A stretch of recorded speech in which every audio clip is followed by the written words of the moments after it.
Well, we're on to the last part of Unit 5. And the last part of Unit 5 is the last linkage institution that we've not really talked about, and that's the media. So let's jump right into that. 5.30, a really important part of how the media affects politics is with something known as horse race journalism. So 5.30, horse race journalism. And let's look at what that is. And you can see this almost every single day in the news if you just take a look. And so what horse race journalism is, it's a focus on the contest of politics. Who's winning or ahead in the polls? That's the focus. A focus on the contest of politics. Who is winning or who's ahead in the polls? And you'll see headlines like this: poll, Pete Buttigieg joins the list of presidential frontrunners in Iowa. Like, it's always about who's ahead. That's the main focus of the media, and most headlines are going to focus on that. What could they focus on? Well, they could focus on policy agenda and debates over different issues, and give a fair shake to each side and what each side believes. But that's not what the media does. Instead, they just focus on the horse race: who's ahead, who's behind, what's going on.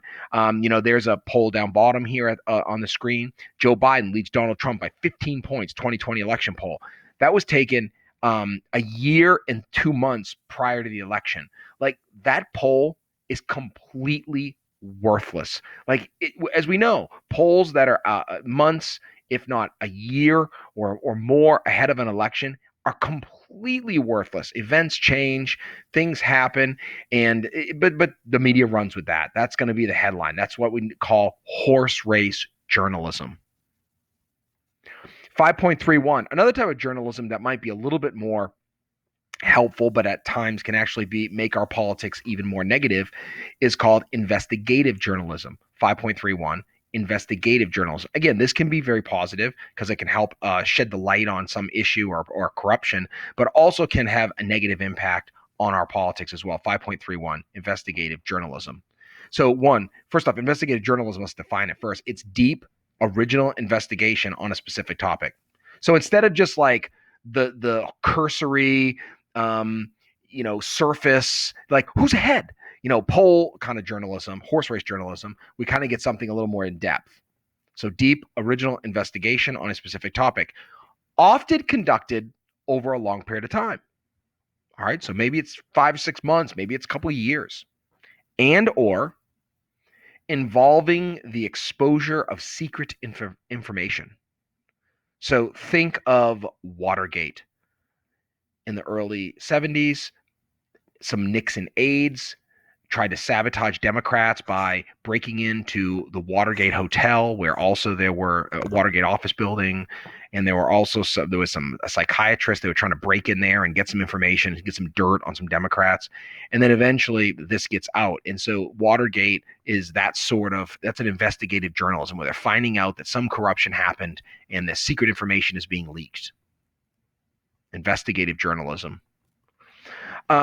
Oftentimes it's used to discredit candidates, and this has also, though, been used to weaken trust in the media. So, for example, you see the headline down below, the Washington Post: Mueller finds no conspiracy. There was a long, over 2-year investigation into whether the Trump campaign had some sort of Russian connections, and the headlines in a lot of the major newspapers and on cable television were on about the connections between Russia and the Trump administration for over 2 years. And it was over and over and over and over and over again. And then the investigation happens, it comes out and says, yeah, actually, there was nothing.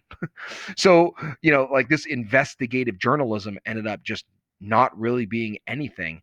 Yet in the public mind, or at least in some people's mind, there still was this big connection between Trump and the Russians. And in reality, the investigation found no real connection at all. So that died.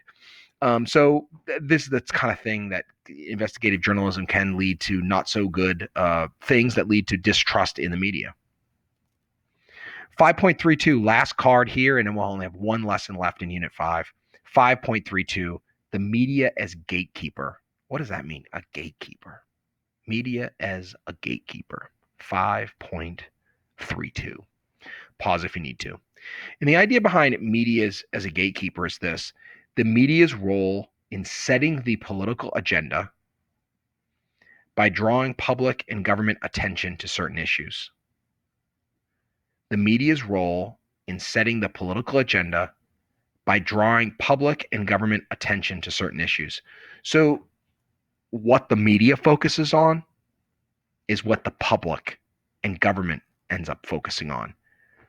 So, that can be good when something needs to be focused on and the media focuses on it and it's good. It can also lead to panic and unnecessary concern on something that actually is pretty rare, and the media focuses on some event that actually is a really rare event, but because it's focused on so much, you think that it's happening daily and causes anxiety in people.